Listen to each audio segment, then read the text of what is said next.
Okay, I'm gonna try it one more time, but no quick auto scrolling.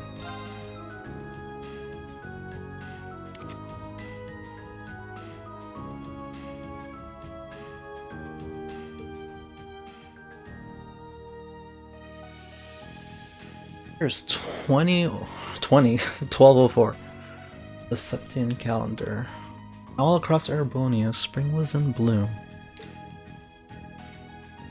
Esteemed Thor's military academy, situated in the outskirts of the imperial capital, a new class was founded. It would be known as Class 7 and was composed of 9 promising young men and women who demonstrated considerable aptitude of the Arcus, a sophisticated new type of battle ornament. Green Schwarzer, son of the ruling lord from the remote region of Ymir. Lisa Reinford, daughter of the chairman of Erebonia's largest industrial corporation. Elliot Craig, son of the celebrated general and kind-hearted boy who harbored dreams of becoming a musician. Laura S. Arce, the daughter of the renowned military family tracing his lineage back to the knights of old. Machias Regnitz, the son of Heimdall's imperial governor. Emma Milstein, the class president and Academy's highest score of the entrance exam. Sis Albrea, son of Duke Albrea, head of one of the Empire's 4 great houses. E. Clausel, a former Jaeger with extraordinary strength and agility. Gaius Warzel, an exchange student from the land of North bordering the Empire to the north. Gathered together by their homeroom teacher, Sarah Valestein, they were put through a difficult trial. Some were quick to work together, others less so, but eventually all were able to surmount the challenge they faced. They were then asked to decide whether, knowing the difficulty of the curriculum, they still wished to be part of Class 7. Each had his or her own reasons, but each ultimately heeded the call, and that day Thor's newest class began. That's a nice way to put the prologue. Through all of them?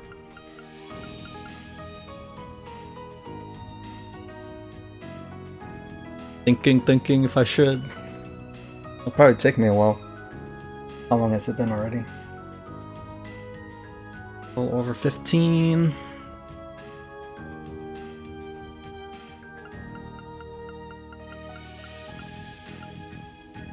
How about I review them every now and then? That'd be nice. I'll do 2 at a time or so. Let's see chapter 1. See how I feel after reading this. Chapter 1, Unconventional Studies. April came, and while the students of Class 7 were already grappling with their challenging coursework, they received a sudden announcement that they were to take part in an unusual program, a series of field studies. The class would be split into 2 groups, each sent to a different location in the Empire to assist the local townships. Group A went to the rural town of Keldic, famous for its grand market. Through their tasks, they gained a greater understanding of one another, and all appeared to be going well on the surface. But that came to a sudden halt when they discovered that 2 market stalls had been vandalized during the still of night. Determined to find a culprit, Group A made their way to Lunaria Nature Park. They found and apprehended a group of bandits responsible, but were immediately surrounded by the provincial army, who turned out to be in league with the bandits all along. Just as their situation grew more dire by the second, the railway military police, led by the notoriously brilliant Captain Clare, swiftly arrived on the scene. At the scene! It was thanks to their timely intervention that the provincial army was forced to retreat, and the bandits were duly arrested for their crimes. Their very first field study now at the end, Group A boarded the train back to Trista and reflected on the events that transpired over the course of their stay. It was then that Reen confessed to his fellow classmates that he was an adopted son of a baron, a noble. Surprisingly, though it may have been, not a single one among them thought any less of him for it. The evening concluded with smiles, each of them blissfully unaware of the two ominous figures who were watching their train head into the distance.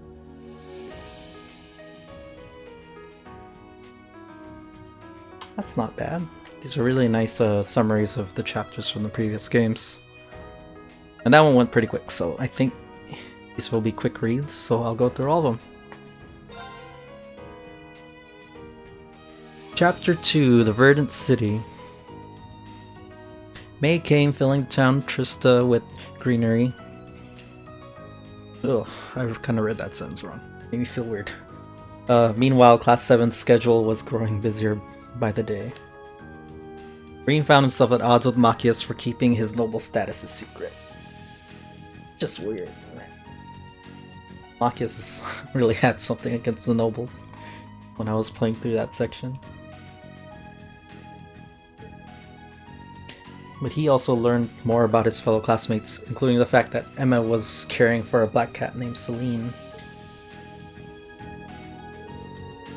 As days passed, the time for their second field study arrived, and the newly organized Group A was assigned to Yusa's hometown of Berehard. Looks like Berehard, but the game pronounces it Berehard, so I didn't have to pronouncing that word. This would hardly make the trip easy, however, as the utterly incompatible Eustace and Machias were forced to be part of the same team yet again. To the surprise of no one, the boys were bickering in record time. They definitely hate each other in the prologue.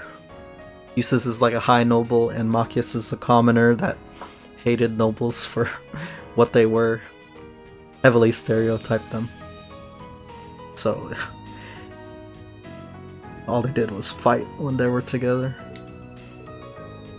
The trivial squabbles, one after another, resulted in a number of setbacks, something they became keenly aware of when one particularly heated argument resulted in Reen sustaining injury during battle. Despite these moments of frustration, they at least felt that they would be able to fully complete their assigned tasks. To add to the growing unpleasantness, however, they were given a stark reminder of how grave the tensions between the nobles and the reformist faction were. When they discovered that the provincial army had been greatly expanding its armaments... No comma there. No. When neither of them were able to get much sleep that night, Eustace revealed to Reen that his background was less perfect. Less perfect than anyone in Class 7 realized. His mother was a commoner, making him the mere bastard son of Duke Alberia. I don't think I remember that. Interesting, that's why he's kinda shunned by his father. Machias, overhearing this, stepped forward the next morning to make peace, and their field study finally seemed as if it would go smoothly. I found it funny that, Machias just hates the nobles, the noble blood. But once he figured out that Eustace was a bit more complex than he knew, then, we kinda just let it go. So weird. No sooner had recollection happened was Eustace abruptly summoned to his home, leaving the rest of his group no choice but to proceed without him.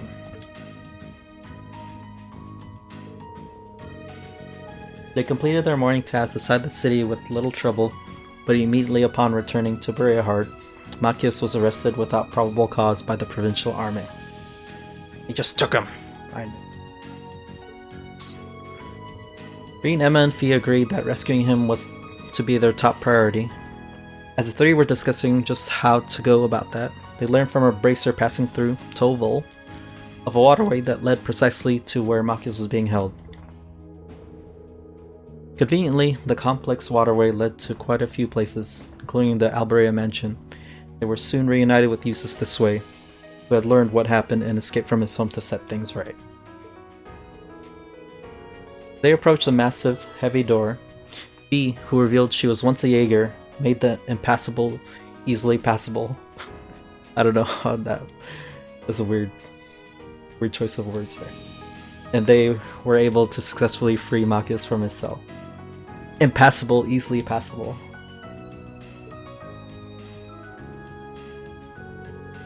On their way out, they were cornered by two large dog-like beasts from the military. However, thanks in no small part to Eustace and Machias forming a successful combat link, they emerged victorious. But their celebrations were short-lived as they were surrounded yet again, only this time it was by the provincial army. Even having Eustace at their side gained them no sympathy. It was only when Instructor Sarah and Rufus, Eustace's older brother, appeared that they were saved from peril. Group A's field study had come to an end, but on a much less positive note compared to the first. On the train, they gloomily discussed the factional conflict Erebonia faced. I think these sentences too fast. Instructor Sarah attempted to cheer them up, and succeeded, even if it was more because they were laughing at her than with her. Meanwhile, a mysterious young girl with a silver puppet nonchalantly watched them depart. Always people watching them leave.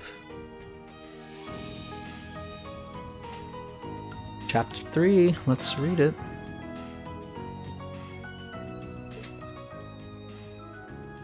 June heralded the beginning of Class 7's first midterms, as well as the onset of Trista's rainy season.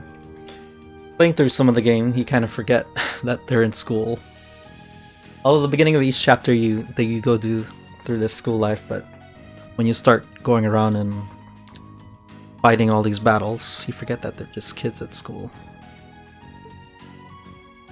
In the midst of this, the Rhineford family's maid, Sharon, was appointed caretaker of Class 7's dormitory.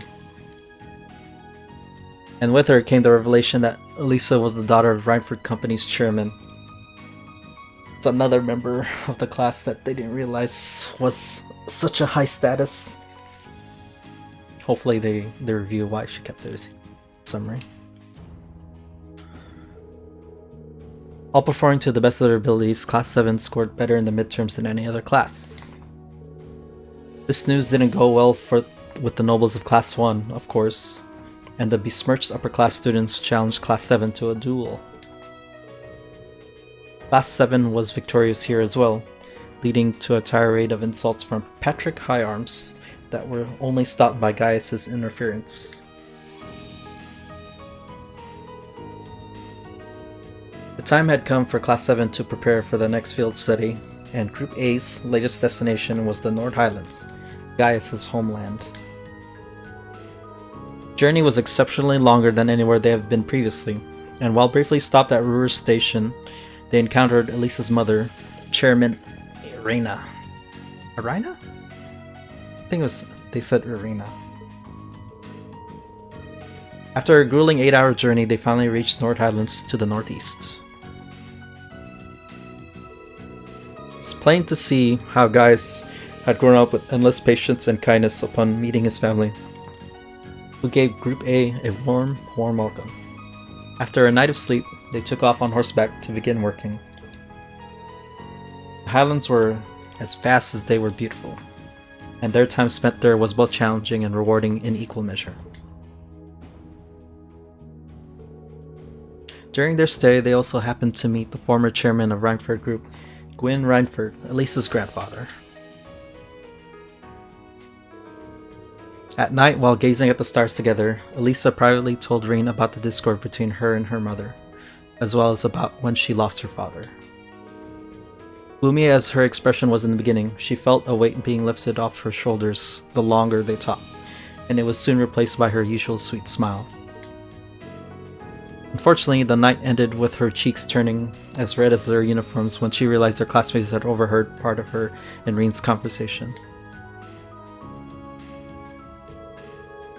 The next morning, they were informed that the watchtowers surveying the border of the Calvard Republic had come under attack.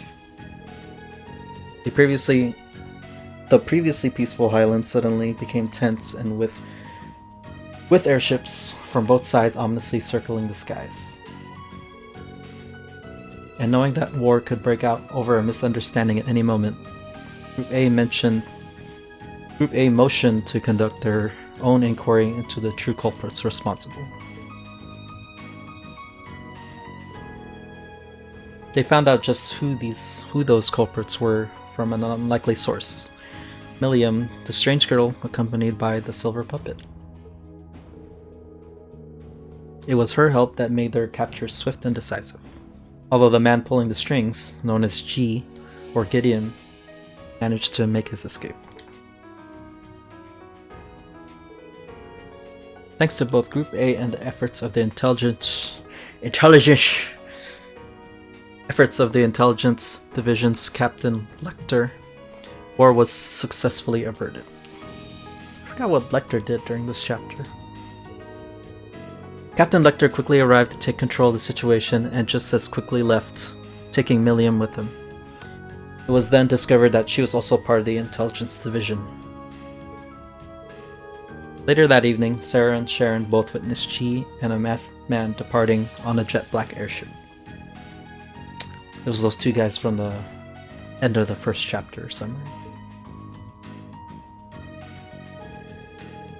The next morning, Group A bade a sad farewell to Gaius' family and Gwyn. Their field study was over. They left the land of Nord behind, knowing full well that the experience had been one they would never forget.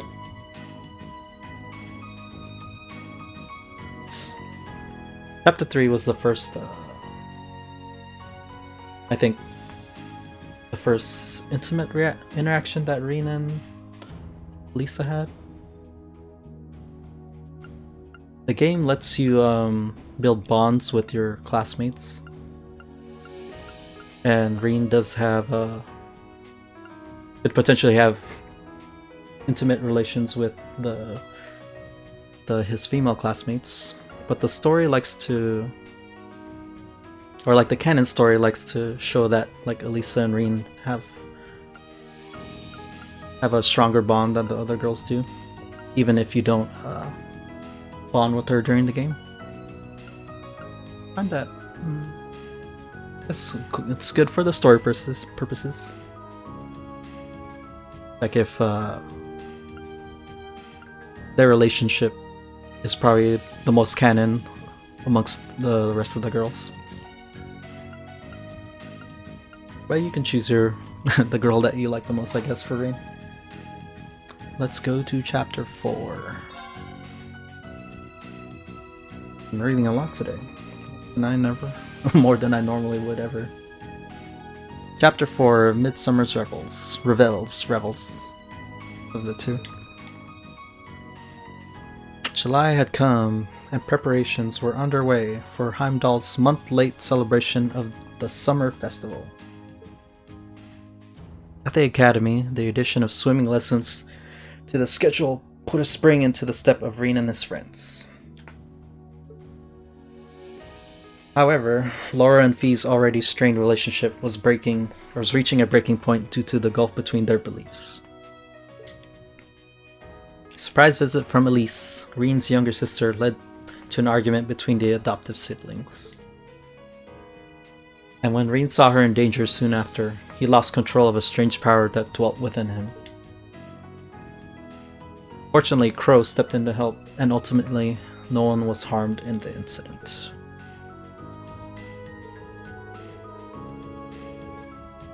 Time came for the month's field study. Unlike past studies, both groups were assigned to the same location, Erebonian capital of Heimdall. They worked their way through the tasks given to them by Governor Regnitz, Machias' father. And a show of strength by Elliot led Laura and Fee to settle their differences through a formal duel.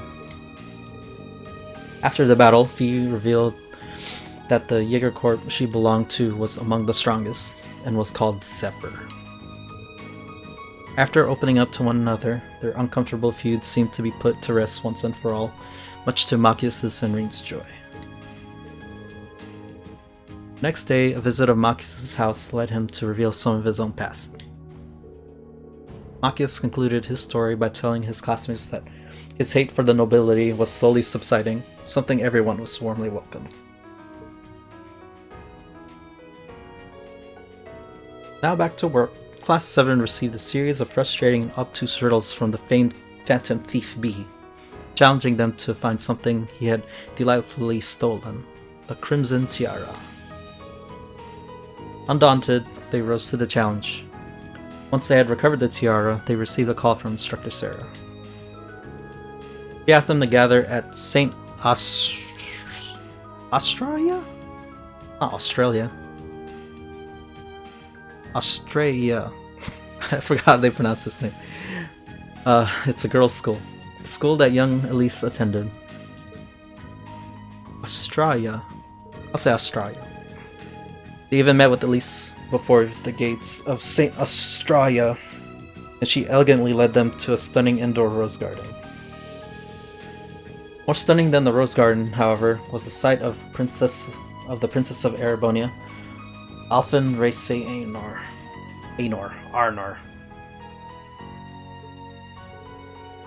Even Prince Olivert, chairman of Thor's board of directors, came to meet them. That night, the prince informed them of the reasons that their class was put together. He explained his desire to cultivate the youth of tomorrow, those who could overcome the conflicts in the world. However, he warned that the other directors had their own ideas on what they wanted from Class 7. It was for that reason they were all left pondering harder than ever about what they could and should do as a class. Several other strange conversations followed, such as when they found out Sarah had once been a bracer, or how Reen was invited to be Alphen's dance partner.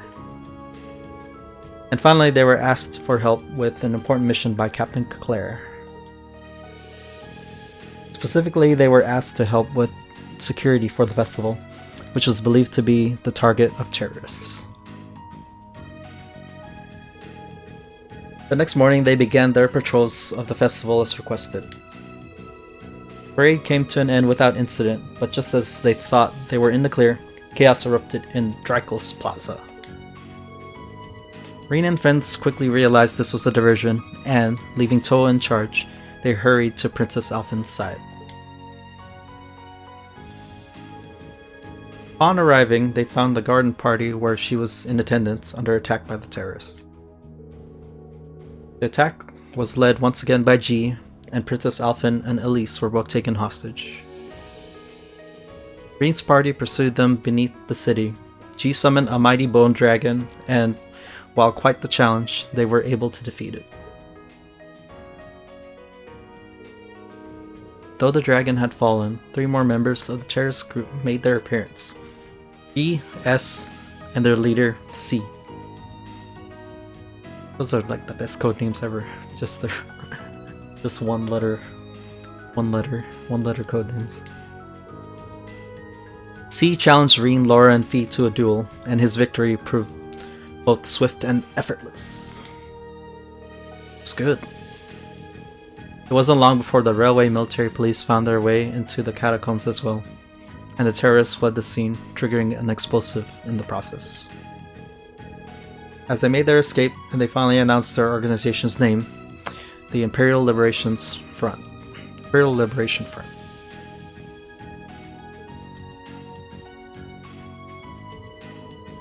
The 3-day-long festival came to an end, and Class 7 readied themselves to return to Trista.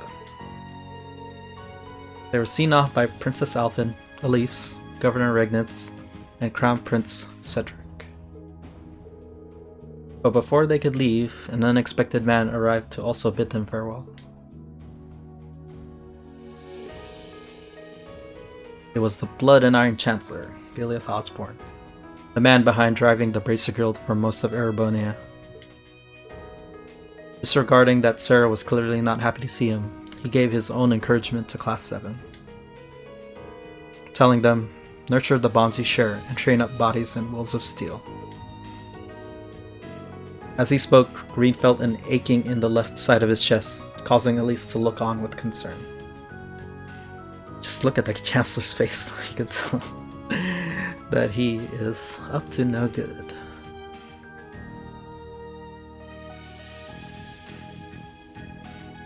Take a quick break here.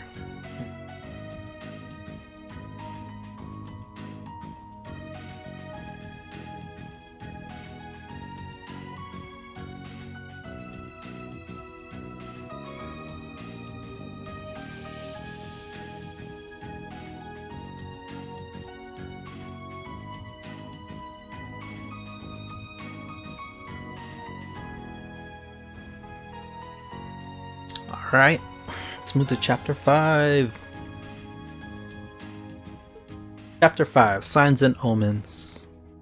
The heat of August beat down upon Trista, but none of Class 7's nobles elected to return home, as was their right. So is that all were present to greet two surprising mid-year additions to the class. First was a familiar face, second-year student Crow Armbrust was forced to join their ranks in order to make up credits. While the second, young Milliam Orion, was an operative of the intelligence division they had met in Nord. Contrary to expectations, it wasn't long before Milliam fit in so well as if she had always been there. The time for the next field study came, and Group A was sent to Laura's hometown in Legram. And once they completed their field study tasks, they were instructed to meet with Group B and travel to Guerrilla Fortress. In Legram, they were reunited with Toval and helped to train several Arcade school students. Reen also had the chance to duel Laura's father, Viscount Arcade, also widely known as the Radiant Blade Master. The Viscount sensed Reen's fear of using his hidden abilities and forced him into utilizing them anyway. And through this, he taught him the importance of accepting yourself for who you are. The next day, the noble faction's leader, Duke Cayenne, paid a surprise visit to the town. Troubled by recent developments in the faction, Viscount Arcade left Legram with Toval, and Group A was left to look after the town while completing their remaining tasks.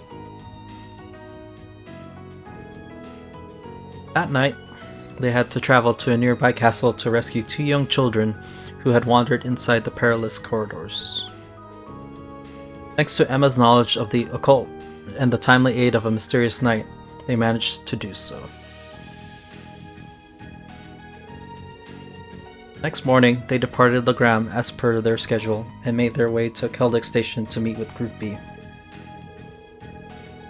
There, they saw a special train taking Chancellor Osborne and Prince Oliver to the trade conference in Crossbell.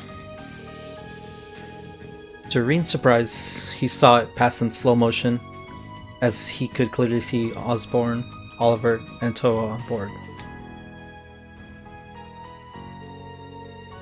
Two groups reunited soon thereafter, finally making their way towards Guerrilla Fortress. The fortress stood as a vast wall between Erebonia and its longtime enemy, the Calvert Republic, while also possessing two huge railway guns capable of targeting Crossbell City, which stood between the two. On arriving, they were shown inside by Major Neidhart, a military science instructor at the academy. They soon met Elliot's father, Lieutenant General Craig, and witnessed a military exercise. They were stunned by the overwhelming power the weaponry on display possessed. In the end, each of them left with the sinking feeling that all the combat skills they were learning at Thor's were for naught. Once they recovered from the shock of the previous day's events, they were given a lecture by Sarah and Neidhart. They were soon bombarded with the news of terrorists attacking Crossbell, specifically the site of the trade conference. And no sooner had they heard this did the fortress itself come under attack by out-of-control unmanned tanks. This was followed by the arrival of two black airships belonging to the Imperial Liberation Front. Amid the chaos, Class 7 resolved to aid Sarah and Neidhart in subduing the terrorists. They learned their aim was to activate the two railway guns and use them to attack the trade conference. And that by doing so, they intended to bury Chancellor Osborne, with little concern over how many innocents died with him. After a fierce battle, Group A defeated S, known as Scarlet, one of the terrorist executives. Meanwhile, Group B defeated V, revealed to be Vulcan, and together, they were able to prevent the worst-case scenario. Regrettably, both Steris executives were allowed to escape by the sudden arrival of the airship. And the voice of their leader, C, delivered a chilling warning to their next attack before the airship took to the skies.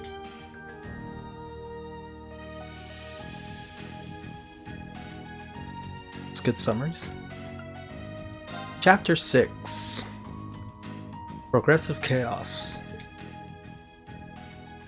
In September, Thor's board of directors convened for their regular meeting. 3 directors, each related to a member of Class 7, debated how the academy ought to be run. I find that strangely convenient that each member of the class had strong ties to someone that's related to the school or to someone important. They couldn't just leave it as like this person is a fresh nobody or something. They ended up voting on whether Class 7 would continue their field studies in light of the events at Corellia Fortress. Prince Olivert delivered a rousing speech in favor of their continuation. And in the end, all 3 directors consented, paving the way for September's field study to go forward. Meanwhile, all of Thor's was in the midst of preparing for the Academy Festival that was scheduled for the end of October. And Class 7 was struggling to think of something that they could do for it with their small numbers. Eventually, inspiration came to them in the form of a hint from Toa. Their contribution would be a live musical performance on stage. The day came when their next field study to begin. The day came for their next field study to begin, and they were summoned to the Academy field. I feel like I read that wrong or something. It doesn't make sense, I don't know. Once there, they heard an unusual, surprising sound. Crimson airship hovered above them. Its name was the Courageous, and notably on board were Prince Olivert Toval and its captain, Viscount Arcade. It was decided that Class 7 was to be taken to their field study location by airship, and everyone stepped on aboard. After the Courageous was shown off to the people of Heimdall, it flew to Ruhr, where Group A alighted. Ruhr was a large industrial city, home to the Reinford Group's corporate HQ and Reinford family residence. Once there, they set about working through the tasks Elisa's mother, Irina Reinford, gave them. But later that day, they came upon a dire conflict between the provincial army and railway military police. Rufus and Captain Claire's appearance prevented things from escalating further, but it was clear that something was amiss. That night, Elisa's mother was forced to cancel dining with them, irritating Elisa to no end. Elisa later revealed to Irene more about her family and her concerns relating to Irina's destructive work ethic. No sooner had they finished speaking did Irene receive a call from Captain Claire, who asked if the two could meet privately at a nearby bar. He agreed, but not before escaping Fee's notice. Irene spotted her as he left the building, and the two decided to meet Captain Claire together. Captain informed them of conflicts within the Reinford group, as well as expressed how there was a chance the RMP could personally investigate the matter. The next morning, Class 7 agreed to look into the matter of the conflicts themselves, along with their new field study tasks. While they were doing so, a more pressing problem arose: a fire at the military factory in town. And no sooner had that been resolved did they receive word that terrorists had occupied Sachsen Iron Mine? Say Sachsen Iron Mine. The provincial army sealed the mine off under the pretext of protecting the hostages from being harmed. Yeah, right. But it was clear to all that their true aim was to stop the railway military police from going inside. Like seriously, who would prevent sending help to hostages by keeping them inside the mines that were being attacked? While Group A pondered their options, Angelica and George arrived in the city after a long bike ride. Angelica believed her family was involved in all this, and that she had a duty to stand up and fight. They all agreed to help her, and Lisa went to see her mother to try and find another way into the mine. Irina, seeing her daughter's newfound determination, gave them a keycard, allowing them to sneak into the mine.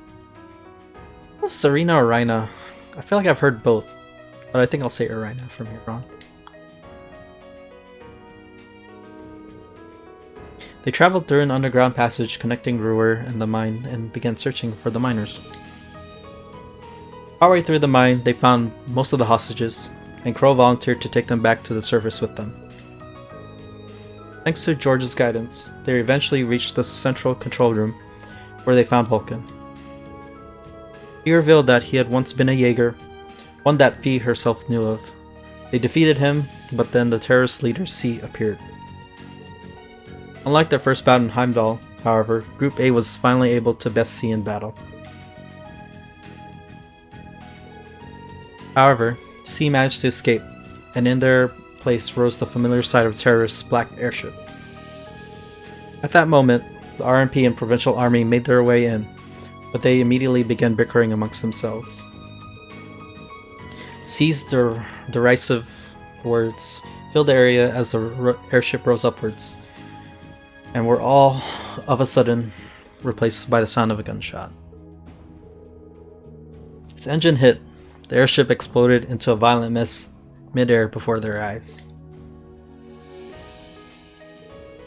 The Provincial Army saw this as a vital chance to take control of the scene, but those hopes were quickly dashed when Prince Olvert intervened. He effortlessly took command and ordered a full investigation into what happened. Any and all disputes were effectively dissolved. In addition, Captain Claire and Sharon had a cryptic conversation that very same night.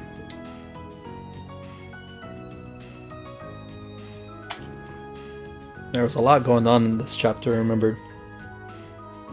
You were wondering when it was going to come to a head. Oh, they did an intermission.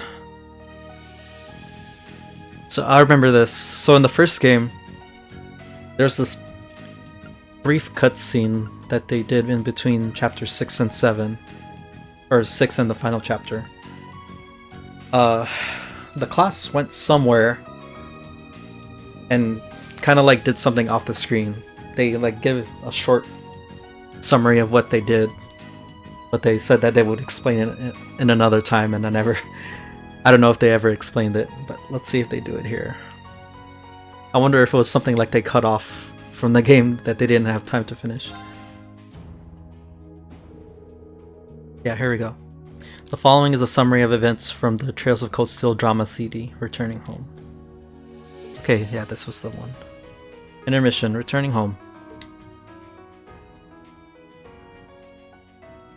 At the close of September, Class 7 was summoned to Valflame Palace in Heimdall. There, they were to be recognized for their bravery in both Guerrilla Fortress and the Saxon Iron Mine. Turned out their presence had been requested by none other than the Emperor of Erebony himself, Eugent III, Almighty King. They were granted an audience with him, Empress Priscilla, Prince Olvert, and etc., and Princess Alphen. During their visit, they also encountered Chancellor Osborne, Governor Regnitz. All of them don't look too happy. As well as the heads of the four great houses, Dukes Alberea, Cayenne, and Marquis Ragnar and High Arms. Regnitz is on the left,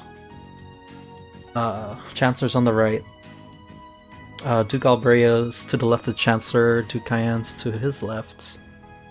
The other two, I'm not too sure if it's Ragnar or High Arms, but if I were to choose one, Ragnar's to the left of Cayenne, and High Arms is to the left of Ragnar.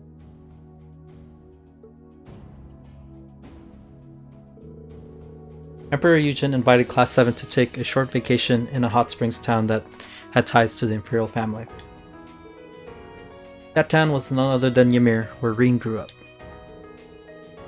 They went by special train followed by cable car for the last leg of the trip, and soon found Ymir, which was full of fall foliage. Upon arriving, they were shown to the Phoenix Wings, a gift from the Imperial family, where they would stay for the duration of the trip. They left their belongings in their rooms, then held a meeting to figure out everyone's roles in the concert for the Academy Festival.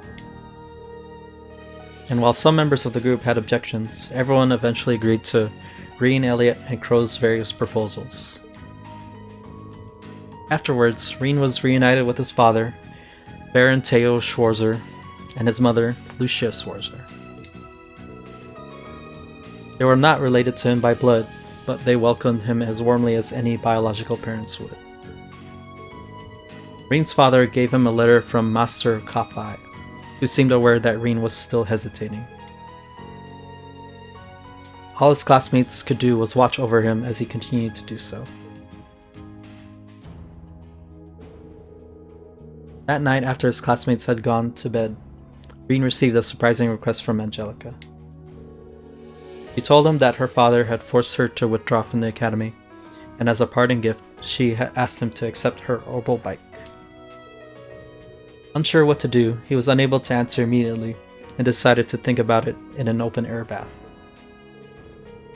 Talking to Laura and Elisa there eased his spirits, but as they spoke, he saw something that shocked him. It was snow, something he wouldn't have expected to see in early October. Snow continued to fall heavily well into the following morning, suggesting that something was amiss. Reen decided to find out what. In some ways, Reen took this as a chance to overcome a similar traumatic experience that had occurred 8 years prior. His classmates happily accompanied him without a second thought. Soon enough, they encountered a giant monster made of ice. After a fierce battle, they defeated it and came face to face with Blue Blanc of Ouroboros. He was fascinated by the many mysteries surrounding Reen, even going so far as to taunt him. But Reen refused to be taken by such pettiness, and Blue Blanc was forced to retreat. In the end, they were able to stop the strange snow and return to Ymir unharmed. Baron Schwarzer bade farewell to them. He handed his son a scroll that he had received from Master Kafai. It was an 8 leaves 1 blade intermediate level scroll, which would give Reen a new target to work for. They said their farewells and finally left for their trip back to the academy, with Reen feeling as though they had all grown greatly as a result of the experience. It's a happy little intermission. Good to know what they actually did there. Alright, final chapter put to the test. I'm ready for this last one. Safely back from their brief trip to Ymir, Reen and his classmates began practicing for their upcoming concert. Under the watchful eyes of Elliot and Crow, they put all they had into their practice sessions. And thanks in part to the fact that they weren't all complete amateurs, they were finally ready to perform. Time came for the preparatory day before the festival. Reen chose a classmate to accompany him to collect the finished outfits from a boutique in Heimdall. It's funny that they mentioned this, because you get to choose any classmate. You just pick one. I didn't think they would put this in the story. But walking out with the outfits in tow, he ran into someone he wasn't expecting to see. Nah, never mind. There's something important that happened after this.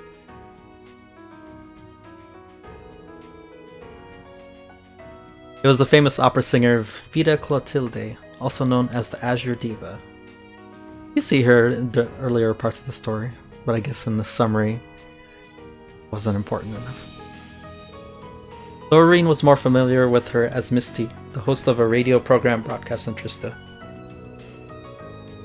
Having met her once already, Reen took the chance to invite her to attend the festival and watch their concert. Time finally came for the 2-day-long festival to begin. Reen spent the first day helping the student council, visiting attractions with classmates in his spare time. As the day came to an end, Class 7 gathered for a final meeting to discuss the concert being held the next day. During their discussions, however, they heard the sound of a bell chiming from far away. The source of the chiming turned out to be the old schoolhouse they had become so well acquainted with. Like at the beginning of each chapter, they would go back to the old schoolhouse. This is where they had their initial training as a class from the prologue. There was always some mystery going on inside the schoolhouse, so they would go in every month to see what was going on inside. Given permission by Sarah and Principal Van Dyke, they descended to the lowest floor. Each and every one of them were stunned by its new appearance. Guided by Emma and Celine, who seemed to know something, they resolved to restore the building back to normal. Eventually, they found themselves in what could only be described as an otherworldly battlefield, face to face with a monstrous black shadow. After a challenging battle, they were able to defeat it, overcoming the trial that it represented. They were transported and knocked out in the aftermath, but once they opened their eyes, they discovered the building was back to normal. Suddenly, a door was opened before them. Suddenly, a door that was before them opened. Ready to fast. On the other side stood a giant humanoid. A 7 Arge tall, ash-colored knight. Arge is a unit of measurement they use. I don't know what it equates to in our measurements. The next day, the second day of festival began. Reen managed to put the knight out of his mind enough to focus on showing Elise, who had come to visit, around the academy campus. During that afternoon, the time finally came for their concert. Each of them gave their all to the performance. They were able to finish both songs. When the audience feverishly called for an encore, Class 7 was more than prepared to perform a third. During the third song, the audience was invited to sing along, and the concert proved to be an immense success. Remember they did a cutscene for this, and they did a song in Japanese. And I would assume... I didn't know what the song was, but I'm assuming it was a callback to one of their previous games from a different series. Probably Trails to the Sky, if I were to guess. I gotta play that game to see if it was true, or if I was correct. After the concert, the after-party began. Reen thanked Crow for all that he had done for him. Encouraged by Elise, Reen also decided to spend some one-on-one time with someone close to him. It was one of those endgame moments where you choose to have that final bonding moment with the one that you chose to be close with throughout the whole game. Was one of your classmates or one of the other side characters that you wanted to spend time with. Whoever that was. Usually the first time through you would gravitate towards Elisa. So unfortunately the party was brought to an I'll read that again. Fortunately the party was brought to an abrupt end by a shocking proclamation from Principal Van Dyke. He appeared to tell them that Guerrilla Fortress in the east had vanished without a trace. A week passed since then, and the air of Erebonia was more tense than ever before. I remember seeing this, and it's one big sphere just exploded in that area, and anything that was within that sphere just vanished without a trace. And I don't think I know the reason why that happened. You explore it in the second game, but I forgot how or why that happened. It was concluded that the fortress disappearance was due to an attack by Crossbell State. Yeah, it was an attack, but I don't know what it was from. And it was shortly announced that Chancellor Osborne would be making a speech to the nation at noon. Reen and his classmates chose to listen to the speech through a radio in their classroom. Only Crow was missing, having supposedly gone to Heimdall to hear the speech in person. Foreshadowing.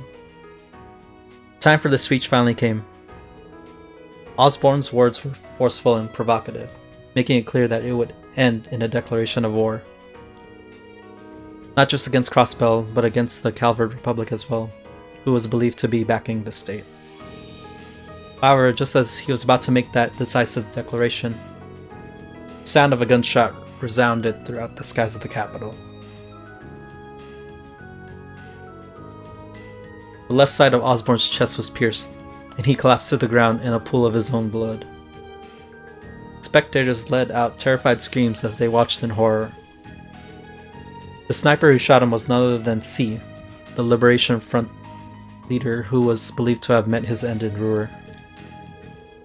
And his true identity was revealed to be a former member of Class 7. Wonder who it could be. Crow Armbrust. It's Crow all along. First time I saw that, I totally was taken by surprise, but during the events of the last chapter, it was too convenient for it to not be him.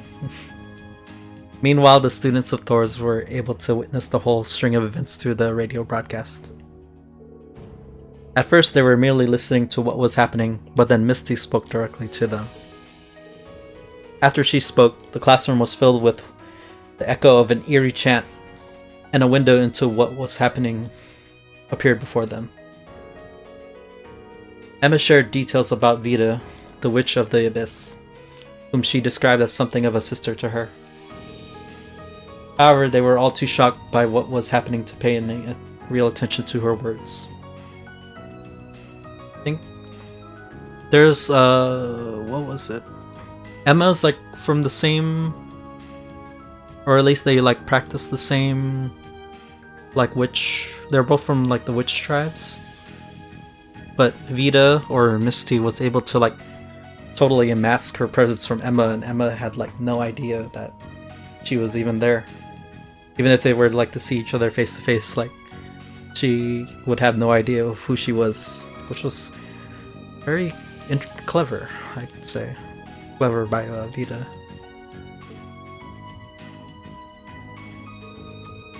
As they watched the glimmering visions of the capital before them, a giant silver airship appeared from above the clouds.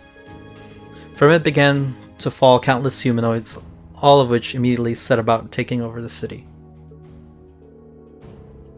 There were 7 Argatal knights known as Panzer Soldats, made with modern orbital technology. This is the part of the game where I was like, whoa, they're going full Gundam at the end of the game. We're gonna have mech battles. The Noble Alliance had built them some time in advance, all in preparation for this day. During some of the chapters, you can see hints, subtle hints that something was being made. I think the class thought they were like tanks or like things for the military, but it ended up being these. Soldats used their incredible mobility to overwhelm the main battle tanks guarding Heimdall. And in no time at all, they reached Valflame Palace, making their occupation of the city complete. In command of their operation were members of Zephyr, the Jaeger Corps that Fee once belonged to. Nearby, Vida Clotilde stood on top of Heimdall's opera house, blissfully watching the silver arc descend on the palace. She was met by Blue Blanc, who praised her work, addressing her as Ouroboros Second Anquist. Ouroboros Second Anquist. I'm very curious about the Ouroboros. They existed throughout all the games, but since Trails of Cold Steel was the first one, I'm interested to see who all the other members were. You get to see it, some of them in this game and then in the next game too. With an elegant smile, she accepted his words, then confidently issued a proclamation. The bells are tolling for Crossbell, and preparations here are complete. Still, even as grand an undertaking is but a jewel in a greater crown, the second stage of the Orpheus final plan. The symphony awaits us. Let the second movement commence. Meanwhile, Rean and his classmates weren't allowed much time to process what they had just seen. Not long after their window on Heimdall closed, they realized the soldats were fast approaching Trista too. Sarah, Nightheart, the principal, and several other instructors defended the west exit valiantly. Eventually, they also received the aid of Sharon, who revealed herself to be an enforcer of Ouroboros. But while they still had their hands full, another group of soldats began approaching from east of the town. As such, Class 7 resolved to protect the east exit themselves. The battle for Trista began. First, Class 7 fought against a Drakhen soldat, and by aiming for his joints, they emerged victorious. But in a sad twist of fate, they were powerless to defeat the much stronger Spiegel unit the terrorist Scarlet was piloting. Green resolved to use the power deep within him as a last resort. Dost thou desire the power? But before he could, he heard a voice resound in his mind. He was standing in a strange empty space. Before him stood Celine, who urged him to call the voice's name. Loudly and clearly, he did just that. Heed my call, Valamar, the Ashen Knight.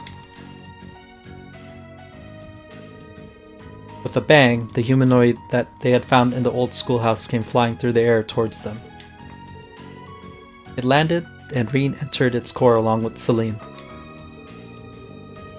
Although he had never seen the inside of such a thing before, he instinctively knew how to pilot it, and with that knowledge he was able to easily best Scarlet Spiegel. So much happened in this chapter, you have no time to process anything. Air was filled with the cheers of his classmates, but they were soon silenced by a familiar voice. Whoa, hold up, just a sec. Aren't you forgetting something? It came from above. The source of the voice was a large blue humanoid, one similar to the Divine Knight Reen was piloting. It was the Azure Knight, Ordine, piloted by none other than Crow. Reen despaired at the thought of having to fight him after all the time they had spent together. He tried whatever he could to reason with him, desperately attempting to avoid any further conflict. Yet Crow refused to listen, and with a wry smile, he declared that the Crow Reen thought he knew was never real. Nonetheless, Reen made one last-ditch attempt at trying to change his mind.